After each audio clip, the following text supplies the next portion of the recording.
ભૂભાગ ચારે બાજુથી જળ વિસ્તારથી ઘેરાયેલો હોય છે તેને ટાપુ તરીકે ઓળખવામાં આવે છે. ઉદાહરણ તરીકે લક્ષદ્વીપ, અંદમાન નિકોબાર, શંખુદ્વારા, બેટ દ્વારકા, પિરોટન, નરાબેટ, પીરમબેટ, ક્યારબેટ વગેરે.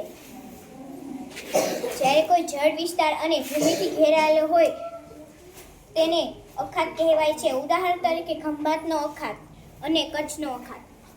જે બે વિસ્તારોને અલગ કરતી સાંકડી ભૂમિપટ્ટીને સંયોગી ભૂમિ કહે છે. ઉદાહરણ પાનામા, ઉત્તર અને દક્ષિણ અમેરિકા ખંડ વચ્ચે.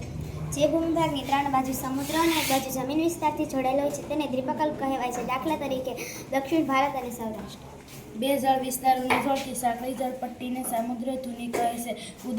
ઉદાહરણ તરીકે ભારત અને શ્રીલંકા વચ્ચે આવેલી પાલ્પની સામુદ્ર ધુની. પર્વતની હારમાળ વચ્ચે આવેલો નીચાણવાળો ભાગ ગેરપર્વત અને ખંડ પર્વત કહે. નિર્મળ વખતે થતા નદી હિમ નદીના પ્રસારણ કાર્યના પરિણામે ખીણોની રચના થાય છે. દાખલા તરીકે કાશ્મીર ખીણ. આ મેદાની વિસ્તાર છે. આમાં વસ્તી વધારે હોય છે. મહાસાગરના આંશિક ભાગના જળ ભાગના આંશિક ભાગને ઉપસાગર કહેવામાં આવે છે, જે પ્રત્યેની જમીનને ખુલ્લા વિશાળ સરોવર જેવા આકાર ધારણ કરે છે. ઉપસાગર વિશાળ અને નાના કદના પણ હોય છે.